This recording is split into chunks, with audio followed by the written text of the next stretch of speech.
ইসলাম পশ্চাত্যের তত্ত্ব সন্ত্রাস ও প্রচলিত ইসলামী ব্যাংকিং সুদ মুক্ত কিনা, ব্যবসা হালাল সুদ হারাম নিয়ে গুরুত্বপূর্ণ তফসির পেশ করবেন আল্লামা নুরুল ইসলাম মুলিফুরি সাহেব। আলহামদুলিল্লাহ নাহমাদুহু ওয়া নাস্তাঈনুহু ওয়া নাস্তাগফিরুহু ওয়া নু'মিনু বিহি ওয়া নাতাওয়াক্কালু আলাইহি ওয়া নাউযু বিল্লাহি মিন শুরুরি আনফুসিনা ওয়া মিন সাইয়্যিআতি আ'মালিনা। মান ইয়াহদিহিল্লাহু ফালা মুদিল্লা লাহু ওয়া মান ইউদ্লিলহু ফালা হাদিয়া লাহু। ওয়া নাশহাদু আল্লা ইলাহা ইল্লাল্লাহু ওয়াহদাহু লা শারীকা লাহু ونشهد أن سيدنا ونبينا ومولانا محمدا عبده ورسوله صلى الله تعالى عليه وعلى آله وأصحابه وبارك وسلم. أما بعد فأعوذ بالله من الشيطان الرجيم. بسم الله الرحمن الرحيم.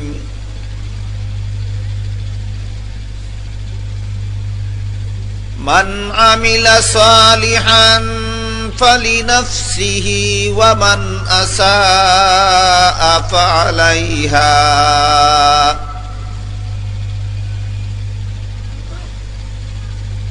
وقال رسول الله صلى الله عليه وسلم: يا فاطمة أنقذي نفسك من النار.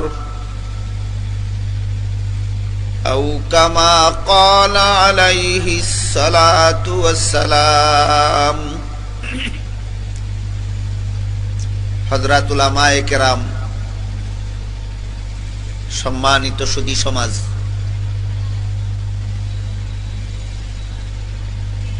সারা দুনিয়ার সমস্ত মানুষ, চাই মুসলমান হোক চাই অমুসলমান হোক, চাই শিক্ষিত হোক চাই অশিক্ষিত হোক, চাই পুরুষ হোক চাই নারী হোক, আস্তিক হোক অথবা নাস্তিক হোক, সমস্ত মানুষ জীবনের অভিজ্ঞতার দ্বারাই একটা কথা, চূড়ান্ত সত্য একটা কথা বিশ্বাস করে। এই বিশ্বাসটার জন্য কোনো ধর্ম শিক্ষার দরকার হয় না। এমন একটা চূড়ান্ত সত্য কথা দুনিয়ার সমস্ত মানুষ বিশ্বাস করে, যে কথাটা বিশ্বাস করার জন্য কোনো ধর্ম শিক্ষার দরকার হয় না। কথাটা কি? কথাটা হলো, এই পৃথিবীতে কোনো মানুষ চিরকাল থাকতে পারবে না। এই কথা, কোন মানুষ পৃথিবীতে চিরকাল থাকতে পারবে না। এই কথাটা মুসলমানেরাও বিশ্বাস করে, ও মুসলমানেরাও এই কথাটা বিশ্বাস করে। এক কথায় সারা পৃথিবীর সমস্ত মানুষ বিশ্বাস করে। যারা আল্লাহ বিশ্বাস করে না, রাসূল বিশ্বাস করে না, যারা কুরআন বিশ্বাস করে না, হাদিস বিশ্বাস করে না, যারা হাসর নসর, পরকাল, জান্নাত জাহান্নাম কিছুই বিশ্বাস করে না, তারাও এই কথাটা বিশ্বাস করে যে এখানে কেউ চিরকাল থাকতে পারবে না। এই সমস্ত নাস্তিকেরাও এই চূড়ান্ত সত্য কথাটা বিশ্বাস করে বলেই ডক্টর আহমদ শরীফ মরণের আগে ওসিয়ত করে গেছিল, যেহেতু কবর জগৎ বলতে কিছু নাই, পরকাল বলতে কিছু নাই, কাজেই আমার মরণের পরে আমার লাশকে তোমরা কাফন পরাবে না, আমার লাশের জানাজা পড়বে না, আমার লাশকে কবরে দাফন করবে না, আমার লাশকে হাসপাতালে দিয়ে দেবে। কাফন পরাতে নিষেধ করলো, জানাজা পড়তে নিষেধ করলো, দাফন করতে নিষেধ করলো কেন? পরকালে বিশ্বাসী নয়। লাশটা হাসপাতালে দিতে বিশ্বাস করলো কেন? মরণে বিশ্বাসী, মরণে বিশ্বাসী। এই মরণের বিশ্বাস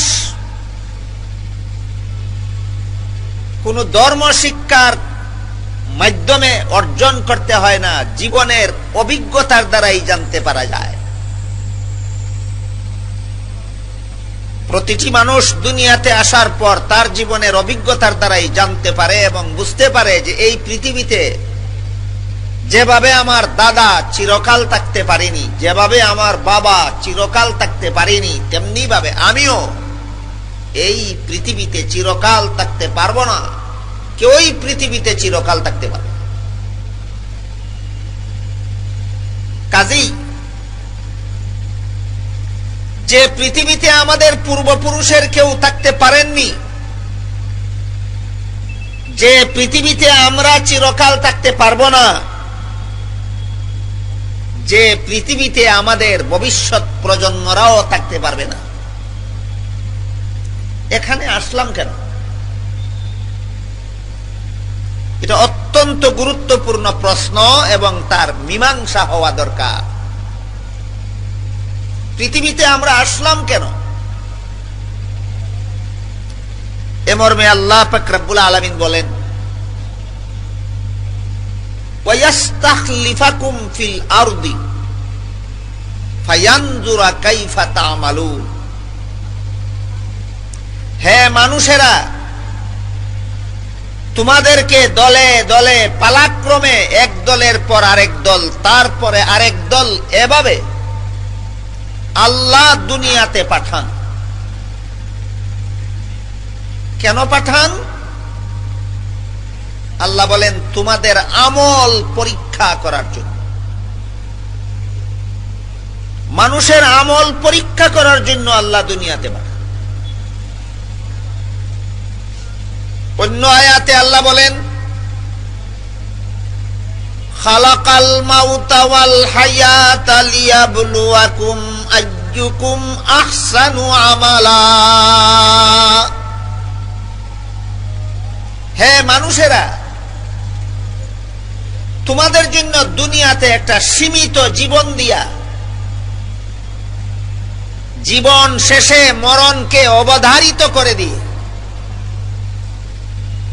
দুনিয়াতে আল্লাহ তোমাদেরকে পাঠান তোমাদের আমল পরীক্ষা করার জন্য। হাদিস শরীফে রাসূল করিম সাল্লাল্লাহু আলাইহি ওয়াসাল্লাম বলেন, ইন্নাল্লাহা মুস্তাখলিফুকুম ফিল আরদি ফানাযিরুন কাইফা তা'মালুন। নিশ্চয়ই আল্লাহ তোমাদেরকে দলে দলে পালাক্রমে দুনিয়াতে পাঠান তোমাদের আমল পরীক্ষা করার জন্য। কে ভালো আমল করো আর কে খারাপ আমল করো তা পরীক্ষা করার জন্য আল্লাহ তোমাদেরকে দুনিয়াতে পাঠান। সুতরাং প্রশ্নের মীমাংসা পরিষ্কার হয়ে গেল। যে পৃথিবীতে আমরা চিরকাল থাকবো না, সেখানে আসি কেন? আমরা নিজেদের ইচ্ছায় আসি না।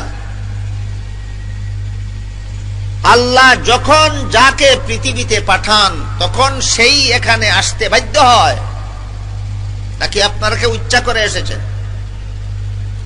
পৃথিবীতে ইচ্ছা করে এসেছেন কেউ? নিজের ইচ্ছায়? আল্লাহ যাকে যখন পৃথিবীতে পাঠান সে তখনই আসতে বাধ্য হয়। কেন পাঠান? আল্লাহ বলেন তোমাদের আমল পরীক্ষা করার জন্য পাঠায়। কে ভালো আমল করো আর কে খারাপ আমল করো তা পরীক্ষা করার জন্য পাঠায়। কে সত্য পথে চলো আর কে ভ্রান্ত পথে চলো তা পরীক্ষা করার জন্য পাঠায়। কে দুনিয়ার জীবনে ন্যায়ের পথে চলো আর কে অন্যায়ের পথে চলো তা পরীক্ষা করার জন্য পাঠায়। এবার আপনারা বলেন, পরীক্ষার কি কোনো ফলাফল নাই? যে কোনো পরীক্ষার ফলাফল নাই? ফলাফল আছে। দুনিয়ার যে কোনো শিক্ষা প্রতিষ্ঠানে ছাত্রদেরকে পাঠ্য তালিকার পাঠদান সমাপ্ত করার পর যে পরীক্ষা নেওয়া হয়, সব ছাত্ররাই পাস করে না সব ছাত্ররাই ফেল করে, না কিছু ছাত্র পাস আর কিছু ছাত্র ফেল? কিছু পাস কিছু ফেল। পাস করা ছাত্রদের জন্য পুরস্কার নির্ধারিত থাকে, ফেল করা ছাত্রদের জন্য তিরস্কার নির্ধারিত থাকে। তেমনি ভাবে দুনিয়াতে আল্লাহ যে মানুষকে পরীক্ষার জন্য পাঠান, আমল ভালো করো না খারাপ করো, আপনারা কি মনে করেন এর কোনো ফলাফল নাই? যারা দুনিয়ার জীবনে আমল খারাপ করবে, আল্লাহ তাদের তিরস্কারের জন্য পরকালের চিরস্থায়ী জাহান্নাম, পরকালের চিরস্থায়ী জীবনে জাহান্নামের শাস্তি ধার্য করে রেখেছেন।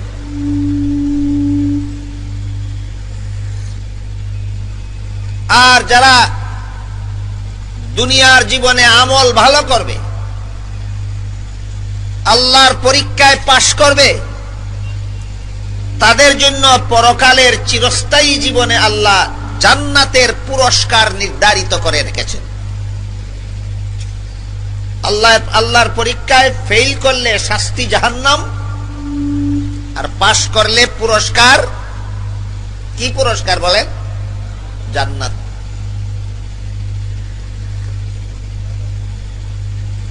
এই জন্য দুনিয়াতে কোনো মানুষ যদি ভুল পথে চলে, খারাপ আমল করে, ভ্রান্ত পথে চলে, ভ্রান্ত ধর্ম পালন করে, তাদেরকে সেই পথে চলার সুযোগ সুবিধা আল্লাহর পক্ষ থেকে দেওয়া হয়। আপনারা বলুন, যারা চুরি করে এদেরকে চুরি করার ক্ষমতা কে দেয়? শক্তি কে দেয়? আল্লাহ দেয়। যারা সন্ত্রাস করে এদেরকে সন্ত্রাস চালাবার শক্তি দেয় কে? আল্লাহ। যারা অসৎ পথে চলে এদেরকে সে অসৎ পথে চলার ক্ষমতা যোগায় কে? আল্লাহ। বুঝে থাকলে একটু দয়া করে বলুন, যে সমস্ত মানুষ খারাপ পথে চলতে চায়, খারাপ কাজ করতে চায়, এদেরকে সেই পথে চলার, সেই খারাপ কাজ করার শক্তি আল্লাহ কেন দেয়? কোন মানুষ যদি চুরি করার ইচ্ছা করত, তখন যদি আল্লাহ তাকে চুরি করার শক্তি দিতেন না? পারত কি চুরি করতে? কোন মানুষ যদি অসৎ পথে চলতে চায়, তখন যদি আল্লাহ তাকে অসৎ পথে চলার শক্তি দিতেন না, পারত কি অসৎ পথে চলতে? পারত না। কেন দিলেন তাকে অসৎ পথে চলার ক্ষমতা? এই প্রশ্নের মীমাংসা বোঝার উপর আমার সামনের কথাগুলি বুঝা না বুঝা নির্ভর করবে।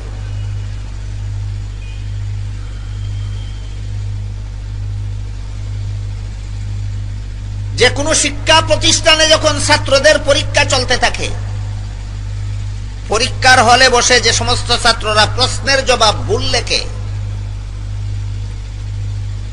এদেরকে কি পরীক্ষকগণ লিখতে দেন না? দেন। লিখতে না দিলেই তো ভুল লিখতে পারতো না, কেন লিখতে দিলেন? এই প্রশ্নের যেই জবাব দুনিয়াতে কোনো মানুষ যদি অন্যায় পথে চলতে চায়, আল্লাহ তাকে ক্ষমতা না দিলেই তো চলতে পারতো না, আল্লাহ কেন ক্ষমতা দেন? ওই প্রশ্নেরও সেই জবাব, এবং জবাব একটাই, সেটা হলো এটা পরীক্ষার হল, এটাই পরীক্ষার নিয়ম। পরীক্ষার হলে যদি কোনো ছাত্রকে ভুল লেখলে লিখতে দেওয়া না হয়, তাহলে যেমন সেটা পরীক্ষা থাকে না, দুনিয়াতে যদি কোনো মানুষ অন্যায় পথে চলতে চাইলে আল্লাহ তাকে ক্ষমতা না দেয়, তাহলে দুনিয়াটাও পরীক্ষার হল হয় না। সুতরাং গোটা দুনিয়াটাকেই আল্লাহ পাক রব্বুল আলামিন মানুষের জন্য পরীক্ষার হল বানাইছে। তাহলে এখানে সঠিক পথ কোনটা আর বেঠিক পথ কোনটা, কোন পথে চললে আল্লাহর পরীক্ষায় ফেল করতে হবে, আর কোন পথে চললে আল্লাহর পরীক্ষায় পাশ করা যাবে, এটা চিহ্নিত হওয়া দরকার। আল্লাহর পরীক্ষায় পাশ করার মতো পথটা চিনাবার জন্য আল্লাহ কমের মধ্যে 1,24,000 পয়গাম্বর দুনিয়াতে পাঠাইছেন, নবী রাসূল পাঠাইছেন, আর শতাধিক আসমানি কিতাব, আসমান থেকে কিতাব নাজিল করেছে। আল্লাহর নাজিল করা আসমানি কিতাবগুলিতে লেখা ছিল কোন পথে জীবন যাপন করলে আল্লাহর পরীক্ষায় পাশ করা যাবে। সমস্ত নবী রাসূলগণ দুনিয়ার মানুষকে শিক্ষা দিয়েছেন কোন পথে জীবন যাপন করলে আল্লাহর পরীক্ষায় পাশ করা যাবে। ওই সমস্ত আসমানি কিতাবের বর্ণিত এবং নবী রাসূলগণের প্রদর্শিত পথটাকে ইসলাম বলা হয়। আদম আলাইহিস সালাম দুনিয়ার মানুষকে ইসলামের পথে চলতে শিক্ষা দিয়েছেন। নূহ আলাইহিস সালামের প্রচারিত ধর্ম ছিল ইসলাম। ইব্রাহিম আলাইহিস সালামের প্রচারিত ধর্মের নাম ছিল ইসলাম। মুসা আলাইহিস সালামের প্রচারিত ধর্মের নাম ছিল ইসলাম। ঈসা আলাইহিস সালামের প্রচারিত ধর্মের নাম ছিল ইসলাম। মুহাম্মাদুর রাসূলুল্লাহ সাল্লাল্লাহু আলাইহি ওয়াসাল্লামের প্রচারিত ধর্মের নাম ইসলাম। বলেন কোন নবীর প্রচারিত ধর্মের নাম ইসলাম? একটু দয়া করে বলুন। সমস্ত নবী রাসূলগণের প্রচারিত ধর্মের নাম ইসলাম। এই জন্য আল্লাহ পাক রব্বুল আলামিন পবিত্র কোরআনের আয়াতে বলেন, ইন্নাদ-দীনা ইনদাল্লাহিল ইসলাম, আল্লাহর কাছে গ্রহণযোগ্য ধর্ম একমাত্র ইসলাম। আল্লাহর কাছে গ্রহণযোগ্য ধর্ম একমাত্র ইসলাম। অন্য আয়াতে বলেন, মাইয়াবতাগি গায়রাল ইসলামি দীনান ফালান ইউকবালা মিনহু ওয়া হুয়া ফিল আখিরাতি মিনাল খাসিরিন। ইসলাম ছাড়া ভিন্ন কোন ধর্ম যদি কেউ পালন করে, আল্লাহ বলেন সেই ধর্ম কখনো আল্লাহর কাছে গ্রহণযোগ্য হবে না। বরং ইসলাম ছাড়া ভিন্ন কোন ধর্ম পালনকারী পরকালের চিরস্থায়ী জীবনে ক্ষতিগ্রস্তদের অন্তর্ভুক্ত হবে, চিরস্থায়ী জাহান্নামীদের অন্তর্ভুক্ত হবে। বুঝে থাকলে বলুন, আল্লাহ যে পরীক্ষার জন্য আমাদেরকে দুনিয়াতে পাঠাইলেন, সেই পরীক্ষায় পাশ করতে গেলে যে পথে জীবন যাপন করতে হয় সেই পথের নাম ইসলাম। ইসলাম কোন নবীর শিক্ষা দেওয়া ধর্ম? সকল নবীর শিক্ষা দেওয়া ধর্ম। ইসলাম ধর্ম পালন করা ছাড়া আল্লাহর পরীক্ষায় পাশ করার বিকল্প কোনো পথ নাই। এটা বোঝার পর এবার কোরআনের আরেকটা আয়াত বোঝার চেষ্টা করুন। সূরাতুল বাকারার 256 নম্বর আয়াতে আল্লাহ বলেন,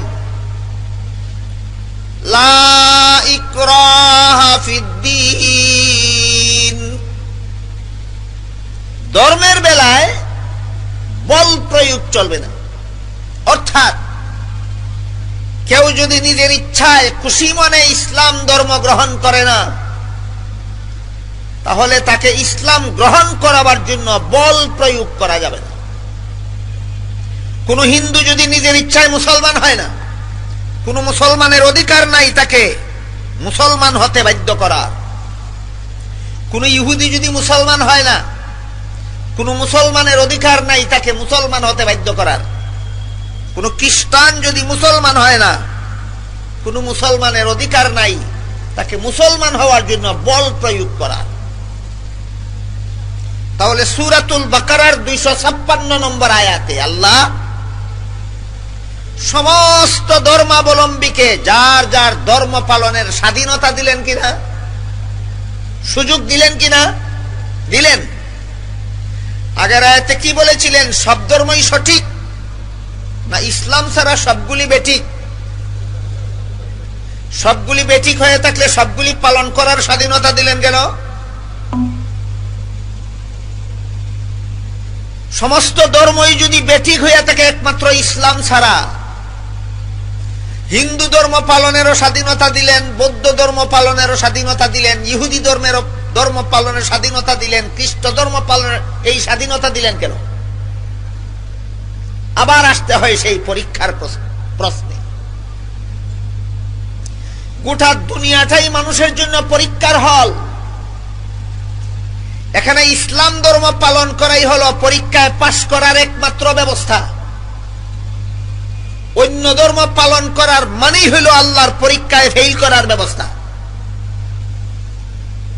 পরীক্ষার হলে যেমন লেখা লেখলে পরীক্ষায় ফেল করতে হবে, তেমন লিখতে পরীক্ষকরা বাধা দেয়। বাধা দেয় কেন? বাধা দেয় না, এটাই পরীক্ষার নিয়ম। ঠিক তেমনি ভাবে দুনিয়াতে ইসলাম ধর্ম পালন করলেই আল্লাহর পরীক্ষায় পাশ করা যাবে, অন্য কোন ধর্ম পালন করলে আল্লাহর পরীক্ষায় পাশ করা যাবে না। কিন্তু পালন করলে বাধা দেওয়া যাবে না কেন? এটাই তো পরীক্ষার নিয়ম। কথা বুঝলেন কিনা দেখেন তো। সুতরাং ইসলাম ছাড়া বাকি সমস্ত ধর্ম বাতিল হওয়া সত্ত্বেও সমস্ত ধর্মাবলম্বীদেরকে দুনিয়াতে আল্লাহর পক্ষ থেকে আপন আপন ধর্ম পালন করার পূর্ণ স্বাধীনতা এবং সুযোগ সুবিধা দেওয়া হয়েছে পরীক্ষার নিয়ম রক্ষা করার জন্য। কিসের জন্য? ওইগুলি গ্রহণযোগ্য হওয়ার কারণে না পরীক্ষার নিয়ম রক্ষার কারণে? পরীক্ষার নিয়ম রক্ষার কারণে। এই কথাটা বুঝতে না পেরে আমাদের সমাজের অনেক মুসলমান অনেক সময় বলে থাকে, আমাদের জন্য ইসলাম ধর্ম, হিন্দুদের জন্য হিন্দু ধর্ম আল্লাহই দিয়েছেন। তাহলে কোন পরীক্ষার্থী ছাত্র যদি লেখে যে আমাদের জন্য সঠিক জবাব দেওয়ার অধিকার আর তাদের জন্য ভুল লেখার অধিকার পরীক্ষকই দিয়েছে,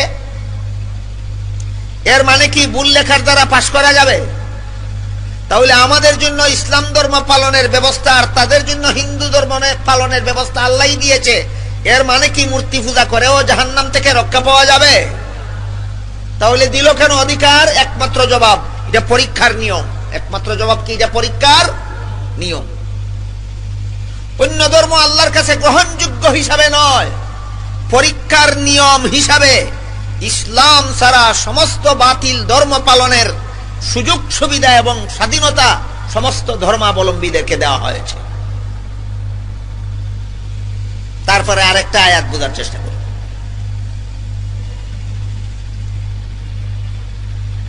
সূরাতুল ফাতহের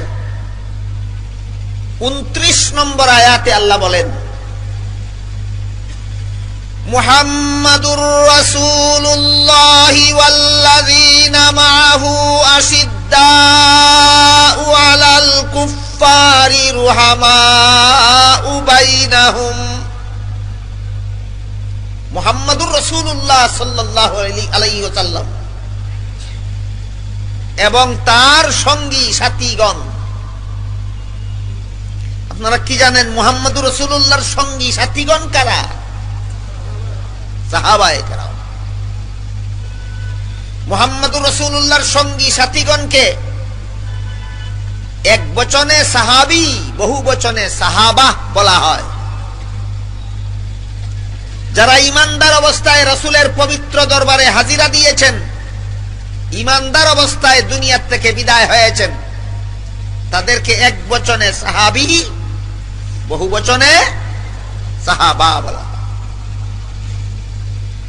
আরেকভাবে সাহাবাকে সংজ্ঞায়িত করা যায়।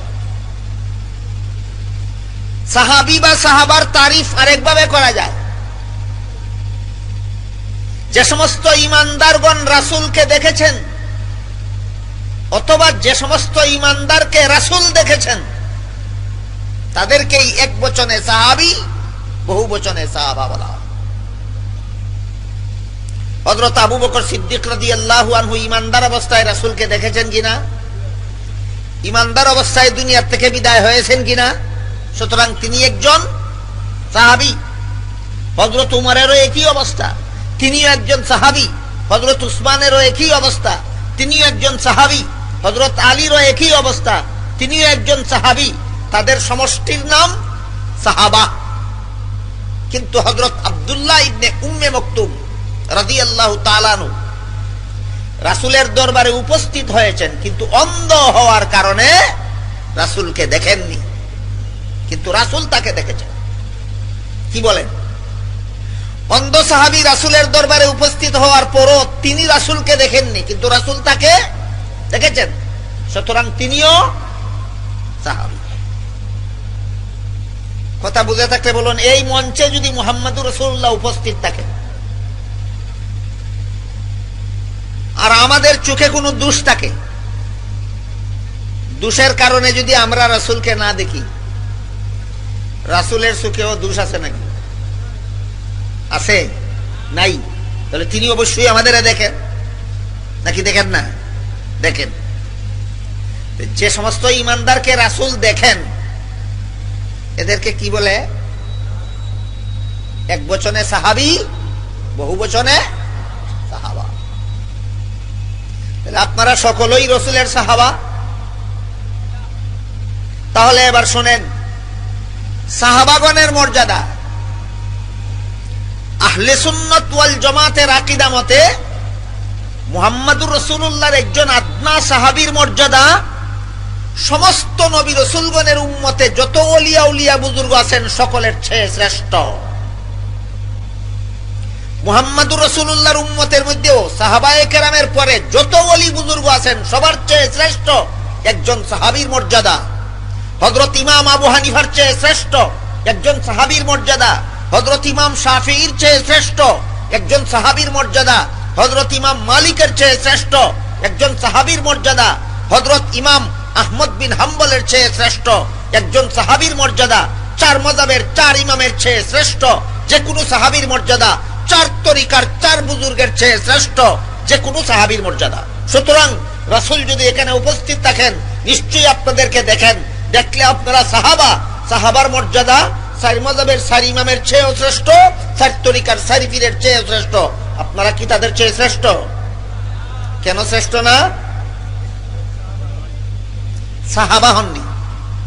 রাসূল দেখার পরেও সাহাবা হইলেন না কেন? রাসূল যাদেরকে দেখতে পারেন তারা যদি ইমানদার হয় অবশ্যই সাহাবা হয়, আর যাদেরকে রাসূল দেখলেও এরা সাহাবা হতে পারে না, এরা মূলত ইমানদারই নয়। বুঝে থাকলে আপনারা বলুন, আবু জাহালকে রাসূল দেখেছিলেন, সাহাবী হইতে পারছে? আবু লাহাবকে রাসূল দেখেছেন, সাহাবী হইতে পারছে? রাসূল তারে দেখলেন, সাহাবী হইল না কেন? ইমানদার নয়। সুতরাং এখানে রাসূলকে উপস্থিত বললে আপনাদের এক পথে যাইতে হবে। হয়তো বলতে হবে যে আমরা ইমানদার নই, এই জন্য রাসূল উপস্থিত হয়ে আমাদেরকে দেখেছেন কিন্তু সাহাবী হতে পারেনি। আর না হয় বলবেন আমরা ইমানদার, কিন্তু রাসূল এখানে আসছেন, আমাদেরকে দেখলেন না কেন? রাসূলের চোখে দোষ আছে। কি বলেন? কোন মুসলমান বলবে, কোন মুসলমান অন্তরে ঈমানের লেশ মাত্র থাকলে বলবে রাসূলের চোখে দোষ আছে? রাসূলের চোখে কোনো দোষ নাই তো। তাহলে রাসূল যদি এখানে উপস্থিত থাকেন আর আপনাদেরকে না দেখেন, তাহলে নিশ্চয়ই দোষ আছে। আর যদি দোষ না থাকে নিশ্চয়ই দেখবেন। আর যদি আপনারা ইমানদার হইয়া থাকেন নিশ্চয়ই সাহাবী হইবেন। আর যদি রাসূলের চোখে দোষ নাই এই কথা মানেন, রাসূল আপনাদেরকে দেখেছেন সেই কথাও মানেন, আর আপনারা সাহাবী হতে পারেন নাই সেই কথাও মানেন, তাহলে পরিষ্কার স্মরণ রাখতে হবে যাদেরকে রাসূল দেখেছেন সাহাবী হতে পারে না, এরা মুমিন মুসলমান হতে পারে না। আল্লাহ বলেন মুহাম্মাদুর রাসূলুল্লাহি ওয়াল্লাযীনা মাআহু আশিদ্দাউ আলাল কুফফারি রুহামাউ বাইনাহুম। মুহাম্মাদুর রাসূলুল্লাহ এবং তার সঙ্গী সাথীগণ, বলুন কারা? তাদের কি গুণ? মুহাম্মাদুর রাসূলুল্লাহর গুণ, তার সঙ্গী সাথীগণের গুণ হলো আশিদ্দাউ আলাল কুফফার,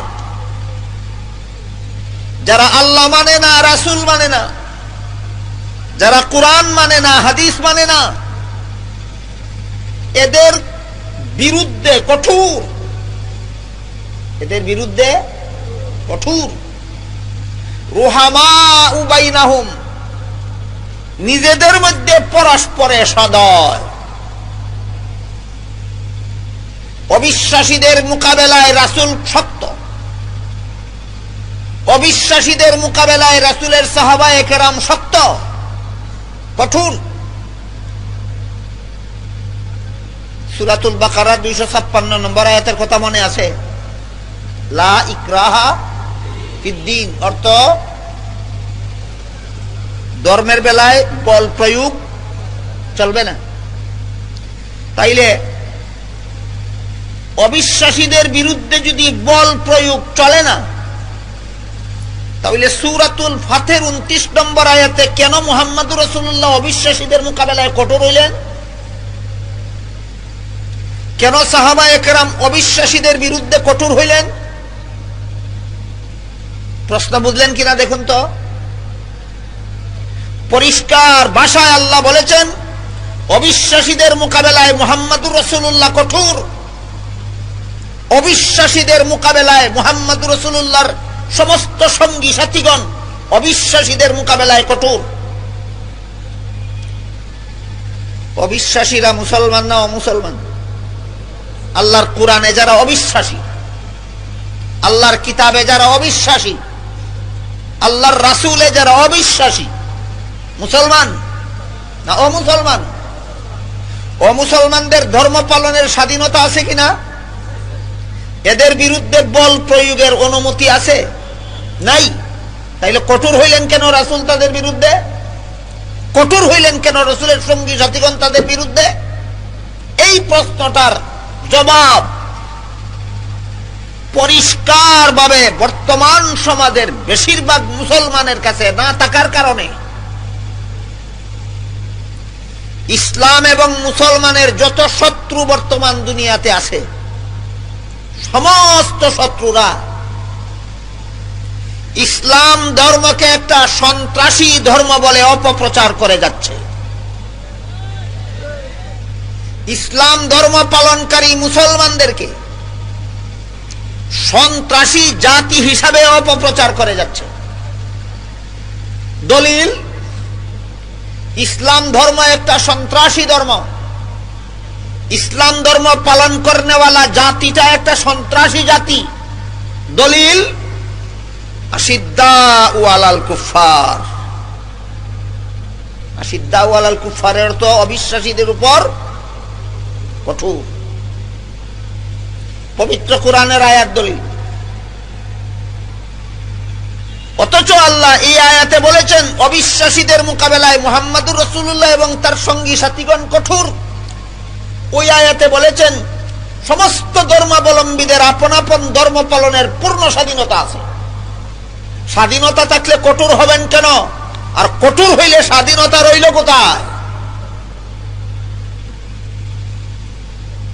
প্রশ্ন বুঝলেন কিনা দেখেন। প্রশ্নের জবাব বোঝার জন্য প্রথমেই মনে রাখতে হবে সারা দুনিয়ার সমস্ত অবিশ্বাসী, অমুসলিম, ভিন্ন ধর্মাবলম্বী দুই প্রকার। এক প্রকার ভিন্ন ধর্মাবলম্বী, ভিন্ন ধর্ম পালন করে, ভুল ধর্ম পালন করে, ঠিক, কিন্তু ইসলামের বিরুদ্ধে অপপ্রচার করে না, মুসলমানের উপর অন্যায় হামলা করে না, সে তার ধর্ম পালন করে, ইসলামের মন্দ বলে না, মুসলমানের উপর হামলা করে না, ইসলাম ধর্মের বিরুদ্ধে বদনাম রটানো, এটা হইল তথ্য সন্ত্রাস। আর মুসলমানদের বিরুদ্ধে অন্যায়ভাবে হামলা করা হলো অস্ত্র সন্ত্রাস। একদল অমুসলমান আছে যারা ইসলামের বিরুদ্ধে তথ্য সন্ত্রাস চালায় না, মুসলমানদের বিরুদ্ধে অস্ত্র সন্ত্রাস চালায় না, এরা নিরীহ অমুসলিম, শান্ত অমুসলিম, শান্তিপ্রিয় অমুসলিম। আর একদল অমুসলিম আছে দুনিয়াতে, এরা ইসলামের বিরুদ্ধে তথ্য সন্ত্রাস চালায়, মুসলমানদের বিরুদ্ধে অস্ত্র সন্ত্রাস চালায়। এই দুই দল অমুসলিমের ব্যাপারে ইসলামের বিধান পরিষ্কারভাবে বুঝার জন্য আবার পরীক্ষার হল থেকে একটা উদাহরণ বুঝে আসে। ধরুন একদল স্কুলের ছাত্র পরীক্ষা দিতে গেল, পরীক্ষার বিষয় ছিল ইতিহাস। প্রথম প্রশ্নটাই প্রশ্নপত্রে দেওয়া হইল বাংলাদেশ কত সনে স্বাধীনতা লাভ করেছিল। আপনারা কি জানেন কত সনে? 1981, 61, 71। কোন ছাত্র লেখে 71, কোন ছাত্র লেখে 70, কোন ছাত্র লেখে 72, কোন ছাত্র লেখে 81, কোন ছাত্র লেখে 85, কোন ছাত্র লেখে 61, কোন ছাত্র লেখে 65। শুধুমাত্র 71 যারা লেখে তাদের জবাব শুদ্ধ, আর বাকি সবার জবাব ভুল। যত জনে যত ভুল জবাব লেখে সবাইকে পরীক্ষার হল কর্তৃপক্ষ লেখার স্বাধীনতা দেয় না, দেয় না? বলুন আগের কথা মনে থাকলে কেন দেয়? পরীক্ষার নিয়ম। পরীক্ষার নিয়ম রক্ষার্থে তোমাকে ভুল লেখার স্বাধীনতা দেওয়া হইল, তাই বলে ওই সমস্ত লেখার দ্বারা তুমি পরীক্ষায় পাশ করবা না, ফেল করবা, ফেল করতে হবে। কিন্তু পরীক্ষার হলে বসে যদি চেঁচামেচি শুরু করে, যারা 71 লিখেছে তারা ভুল লিখেছে, যারা 71 লিখেছে তারা ভুল লিখেছে, পরীক্ষার হলে বসে বসে যদি ওই সমস্ত ভুল লিখনেওয়ালারা চেঁচামেচি শুরু করে, যারা লিখেছে বাংলাদেশের স্বাধীনতা সন 71 তারা ভুল লিখেছে, আরো তাদেরকে পরীক্ষার হলে থাকতে দেওয়া হবে কেন? তাহলে পরীক্ষার স্বাধীনতা গেল কোথায়?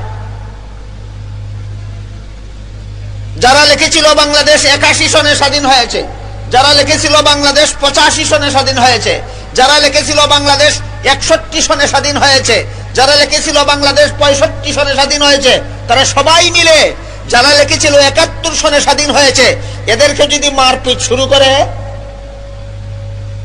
তারপরে এদেরকে আরো পরীক্ষার হলে রাখা যায়, তাহলে পরীক্ষার হলের নিয়ম গেল কোথায়?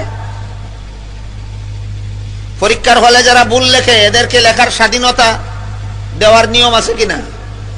কতক্ষণ পর্যন্ত? যারা শুদ্ধ লেখে এদের বিরুদ্ধে টু শব্দ করবে না যতক্ষণ পর্যন্ত, যারা শুদ্ধ লেখে এদের বিরুদ্ধে কোনো ব্যবস্থা গ্রহণ করবে না যতক্ষণ পর্যন্ত, ততক্ষণ পর্যন্ত ভুল লেখনেওয়ালাদের পরীক্ষার হলে ভুল লেখার স্বাধীনতা আছে। কিন্তু যারা শুদ্ধ লেখে এদের বিরুদ্ধে যদি প্রতিবাদ জানায়, এদের উপর যদি হামলা করে, তাহলে ভুল লেখনেওয়ালাদের পরীক্ষার হলে ভুল লেখার আর স্বাধীনতা থাকে না।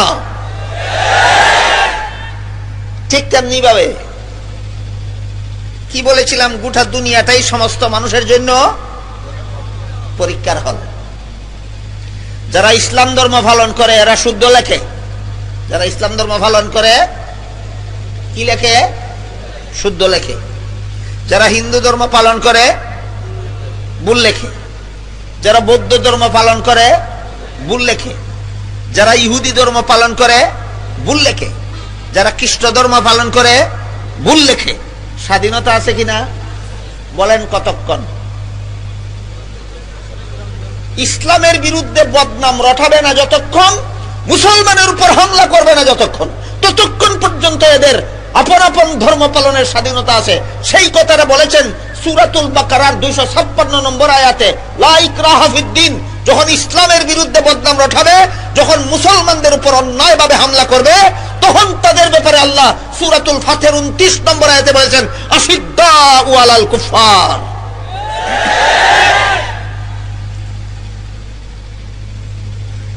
এরপরের কথা আরো পরিষ্কার ভাবে বোঝার জন্য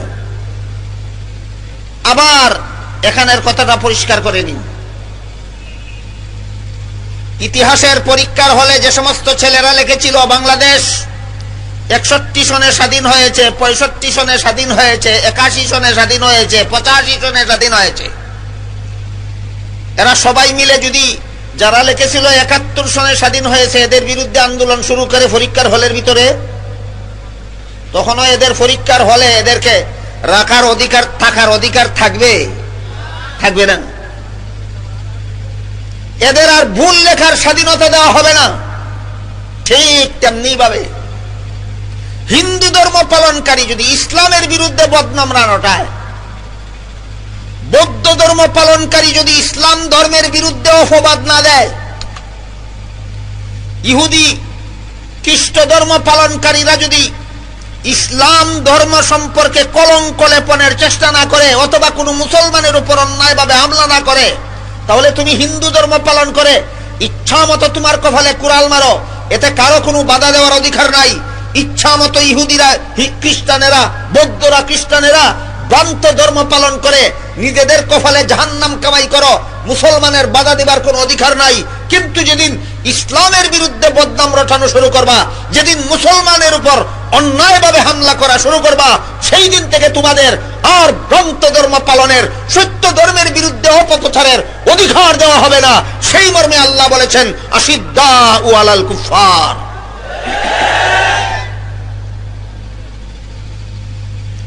ইসলামের বিরুদ্ধে বদনাম রটানির নাম তথ্য সন্ত্রাস। কি সন্ত্রাস? তথ্য সন্ত্রাস। আর মুসলমানের উপর অন্যায়ভাবে হামলা করার নাম অস্ত্র সন্ত্রাস। বর্তমান দুনিয়াতে এক যুগে দুইটাই চলছে। একদিকে চলছে ইসলামের বিরুদ্ধে বদনাম রটানির কাজ, অন্যদিকে চলছে নিরীহ মুসলমানদের উপর অন্যায়ভাবে হামলা করার কাজ। চলছে কিনা? ইসলামের বিরুদ্ধে বদনাম রটানির কি নাম?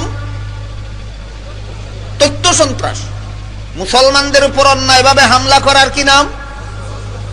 এই দুইটা সন্ত্রাসের দুইটা উদাহরণ বুঝুন আগে। একটা হলো তথ্য সন্ত্রাস আর একটা হলো অস্ত্র সন্ত্রাস।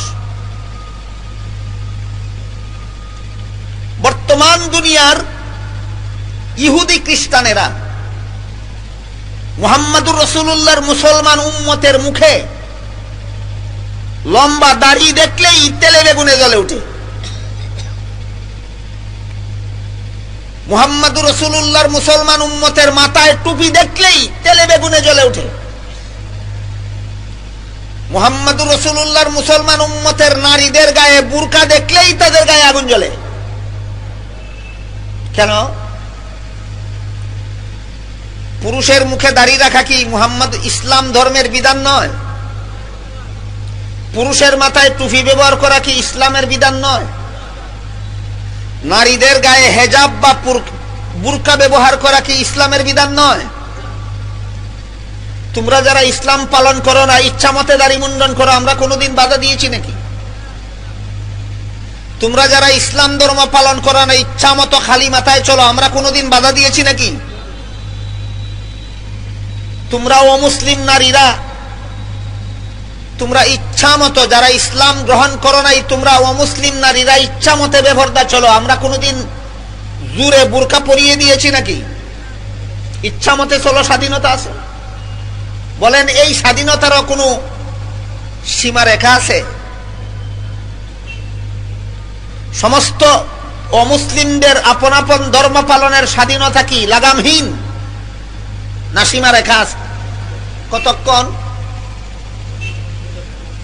ইসলামের বিরুদ্ধে তথ্য সন্ত্রাস আর মুসলমানের বিরুদ্ধে অস্ত্র সন্ত্রাস চালাবে না যতক্ষণ তথ্য সন্ত্রাস চালাবে না, যতক্ষণ অস্ত্র সন্ত্রাস চালাবে না, ততক্ষণ পর্যন্ত তাদের আপন আপন ধর্ম পালনের স্বাধীনতা আছে। বুঝে থাকলে, আমার কথা বুঝে থাকলে বলুন, বর্তমান দুনিয়ার ইহুদি খ্রিস্টানেরা তাদেরকে দাঁড়িয়ে রাখতে আমরা বাধ্য করি, তাদের মাথায় টুপি দিতে আমরা বাধ্য করি, তাদের নারীদেরকে বোরকা পড়তে আমরা বাধ্য করি। কেন করি না? ইসলামের এই বিধানগুলি কি ভুল? ভুল নয়, তারা লঙ্ঘন করে চলে, তারপরও আমরা বাধা দিই না কেন? এটা পরীক্ষার হল, এটা পরীক্ষার নিয়ম। কিন্তু আমরা আমাদের মুখে দাঁড়িয়ে রাখি, এতে তাদের গায়ে আগুন লাগে। আমরা আমাদের মাথায় টুপি ব্যবহার করি, এতে ইহুদি খ্রিস্টানদের গায়ে আগুন লাগে। আমরা আমাদের মা বোনকে বোরকা পরাই, এতে ইহুদি খ্রিস্টানের গায়ে আগুন লাগে। এতে বোঝা গেল তারা পরধর্ম সহনশীল, পরধর্ম সহনশীল না অসহনশীল। তাহলে তাদের ধর্ম তারা ইচ্ছা মতো পালন করে, আমরা বাধা দেই না। আমাদের ধর্ম আমরা পালন করতে তাদের গায়ে আগুন জ্বলে। শান্তিপ্রিয়কে আর সন্ত্রাসীকে তাদের ধর্ম পালনে আমরা বাধা দিই, তাহলে আমরা শান্তিপ্রিয়, আমরা অপরের ধর্ম সহনশীল। আমাদের ধর্ম পালন করতে তাদের গায়ে আগুন লাগে, তাহলে তারা সন্ত্রাসী, তারা শান্তি ভঙ্গকারী, তারা পরধর্ম অসহনশীল।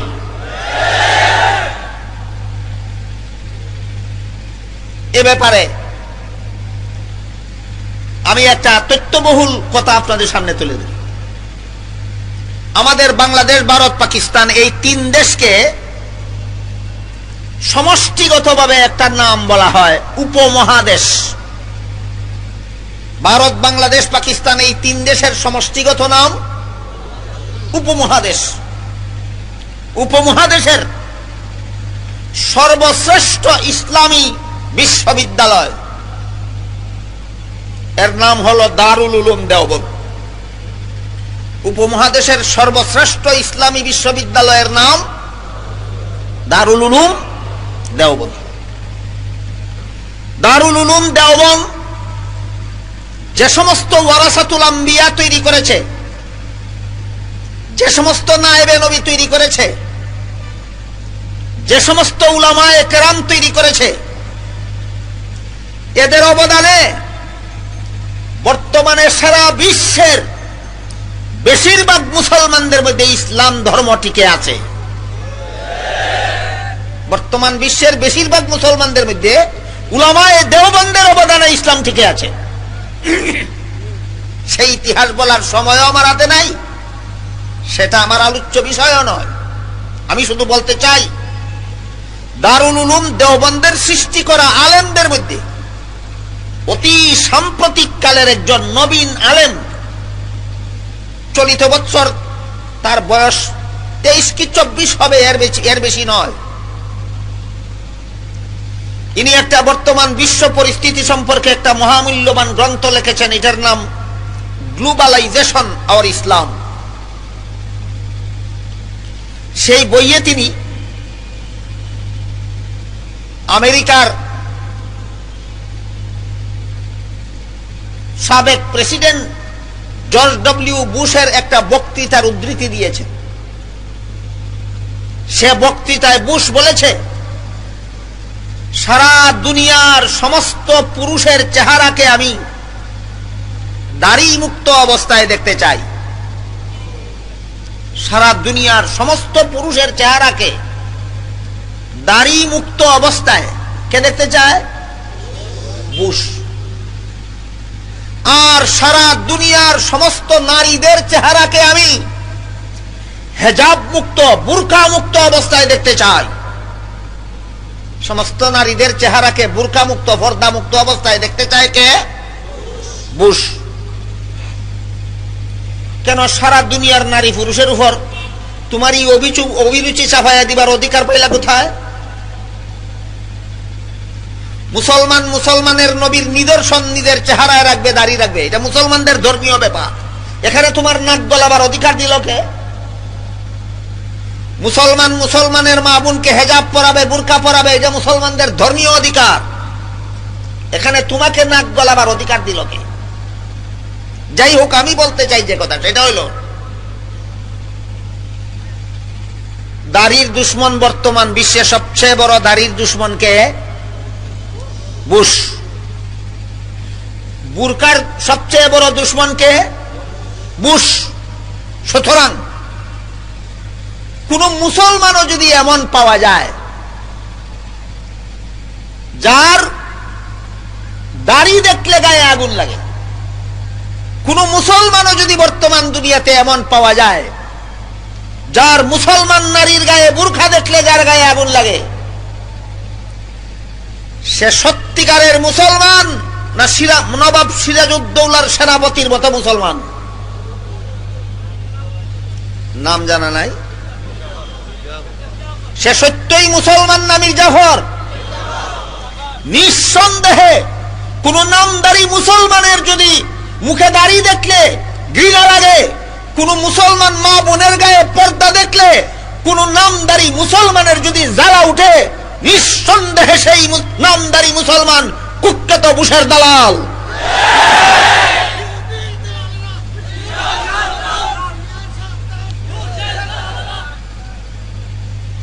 সাথে সাথে আমি আর একটা আপিল আপনাদের খেদমতে করতে চাই।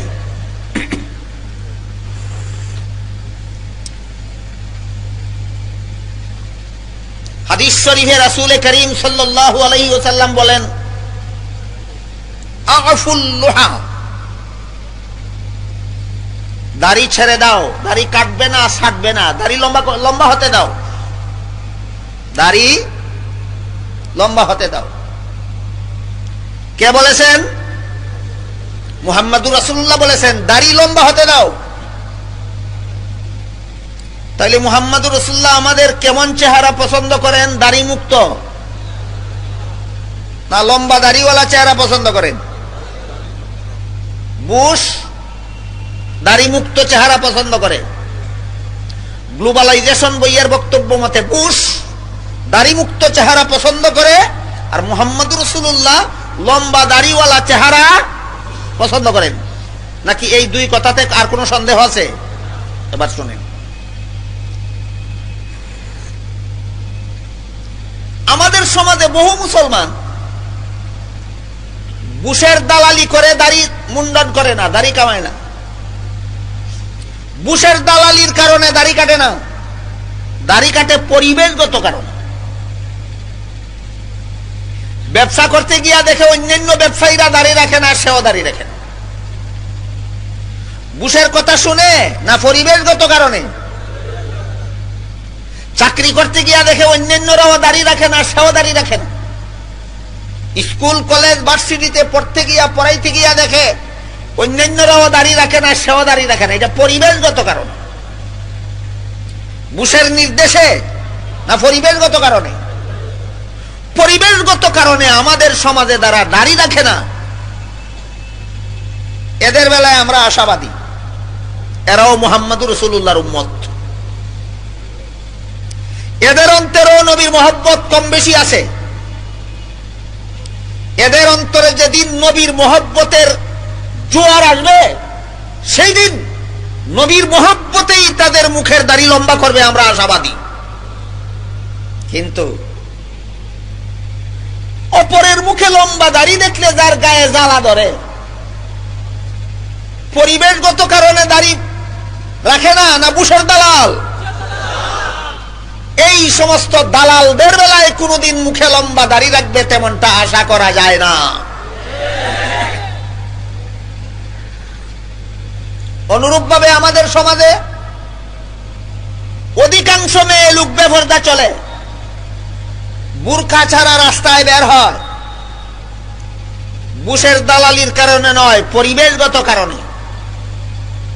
যে সমস্ত মা বোনেরা পরিবেশগত কারণে বুরকা ব্যবহার করে না, এরা আল্লাহর বান্দা নয়। আমরা আশা করি এদের অন্তরেও আল্লাহর প্রতি ঈমান আছে। যেদিন তার ঈমানে জোয়ার আসবে সেদিন সেও বুরকা ব্যবহার করবে। কিন্তু বুরকা দেখলে যাদের অন্তরে আগুন লাগে, এরা বুশের দালাল, এরা জীবনে কোনোদিন বুরকা ব্যবহার করবে আশা করা যায় না।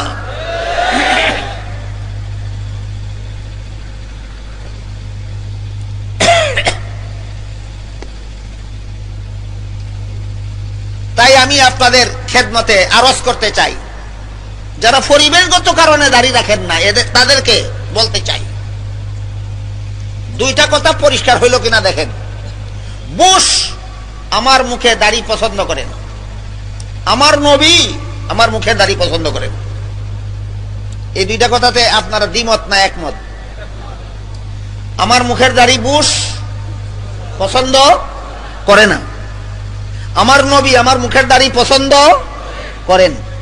সুতরাং আপনি বুশের পছন্দসই চেহারা নিয়া নবীর সামনে হাসরের মাঠে দাঁড়াবেন, না নবীর পছন্দসই চেহারা নিয়া হাসরের মাঠে নবীর সামনে দাঁড়াবেন, সেটা আপনাদের যার যার ব্যাপার, সেটা আপনাদের ব্যাপার। আল্লাহ আমাকে দারোগা বানায় নাই যে যারা বুশের পছন্দ মতো চেহারা বানাইছে তাদেরকে ঘাড়ে ধরে তুমি নবীর পছন্দ মতো চেহারা বানাইয়ে দাও। আল্লাহ এমন পুলিশ আমাকে বানায় নাই, এমন দারোগা আমাকে বানায় নাই। আলেম সমাজকে আল্লাহ শুধু দায়িত্ব দিয়েছে কোনটা সত্য পথ, কোনটা ভ্রান্ত পথ, কোনটা তোমার নবীর পথ, কোনটা তোমার নবীর দুশ্মনের পথ, সেটা চিহ্নিত করে বুঝাইয়া দেওয়া আলেমদের দায়িত্ব। কাউকে ঘাড়ে ধরে চালাইয়া দেওয়া কোন আলেমের দায়িত্ব নয়। কাজে পরিবেশগত কারণে আপনারা যারা দাঁড়িয়ে রাখেন না, আমি আল্লাহর কসম খাইয়া বলতেছি আপনারা বুশের দালাল নন। কি বুঝলেন আমার কথায়? পরিবেশগত কারণে যারা দাড়ি রাখে না এরা বুশের দালাল না? দাড়ি দেখলে তাদের গায়ে জ্বালা ধরে তারা বুশের দালাল। পরিবেশগত কারণে যে মেয়েরা বুরকা পরে না এরা বুশের দালাল নয়। অন্য মেয়ে লোকের গায়ে বুরকা দেখলে যার গায়ে জ্বালা ধরে হে বুশের দালাল। কথা পরিষ্কার বুঝলেন কিনা? এই জন্য বলছি আপনারা যারা পরিবেশগত কারণে মুখে দাঁড়িয়ে রাখেন না, আমি আল্লাহর কসম খাইয়া বলতেছি আমার বিশ্বাস আপনারা বুশের দালাল নন। আমরা আশা করব যেদিন আপনার অন্তরে নবীর মহব্বতের জোয়ার আসবে সেদিন আপনি নবীর মহব্বতেই দাঁড়িয়ে রাখবেন, আমরা আশাবাদী। কিন্তু আপিল করতে চাই, হাসরের মাঠে আপনি নবীর সামনে দাঁড়াবেন নবীর শাফাআত পাওয়ার আশায়, আশা ছেড়ে দিয়ে নবীর হাউজে কাউসারের পানি পাওয়ার আশা ছেড়ে দিয়ে না আশায়, যে নবীর শাফাআত ছাড়া হাসরের মাঠে নাজাতের ব্যবস্থা নাই, যে নবীর হাউজে কাউসারের পানি ছাড়া হাসরের মাঠে পিপাসা নিবারণের ব্যবস্থা নাই, সেই নবীর সামনে নবীর পছন্দ মতো চেহারা নিয়ে দাঁড়াবেন না বুশের পছন্দ মতো চেহারা নিয়ে দাঁড়াবেন, সেটা আপনাদের যার যার ব্যাপার। তারপর নবীর হাদিসে কি বলেছেন? দাড়ি খাটো করো না লম্বা করো? লম্বা করো। এবার আসেন কতটুক লম্বা? কতটুক লম্বা? এটার স্কেল হলো যার মুখের দাড়ি তার হাতের মুষ্টি, যার মুখের দাড়ি তার হাতের মুষ্টি। এই মুষ্টি পাইলা কোথায়? মুষ্টি পাইলা কোথায়? এ ব্যাপারে আমার জীবনের একটা বাস্তব অভিজ্ঞতা আছে, বড় চমৎকার। ঘটনাটা আপনাদেরকে বলছি। গত 3 বছর আগে লন্ডনের এক বিশাল মসজিদের ইমাম সাহেবের কামরায় আমি বসা। ইমাম সাহেব বহুত বড় আলেম এবং মুফতিও, সেই দেশের বিখ্যাত মুফতি। আর স্বভাবভদ্র যাকে বলে, স্বভাবভদ্র, শরীফুত্তবা, অভদ্রমূলক কোন আচরণ তিনি জীবনে আমার মনে হয় শিখেনি নেই। এরকম স্বভাবের, অত্যন্ত ভদ্র স্বভাবের মুফতি সাহেব। এই মুফতি সাহেবের কামরায় তিনি আর আমি বসা। এমত অবস্থায় একজন মানুষ ইমাম সাহেবের কামরায় ঢুকলো। তার সারা মুখে আধ ইঞ্চি লম্বা দাড়ি, সারা মুখে বাতিটা সাটকাট করে ফেলে দিয়েছে। জিজ্ঞেস করে রুমে প্রবেশ করে ইমাম সাহেবকে জিজ্ঞেস করলো, ইমাম সাহেব, মুখের দাড়ি এক মুষ্টি লম্বা হতে হবে এমন কোন হাদিস আছে? তিনি বললেন আছে। জিজ্ঞেস করে কোন হাদিস? মুফতি ইমাম সাহেব বলেন, হযরত আব্দুল্লাহ ইবনে উমর রাদিয়াল্লাহু তাআলা আনহু, রাসূলের বিশিষ্ট সাহাবী, দাড়িকে মুষ্টিবদ্ধভাবে ধরতেন, মুষ্টির বাইরের অংশ কেটে ফেলতেন।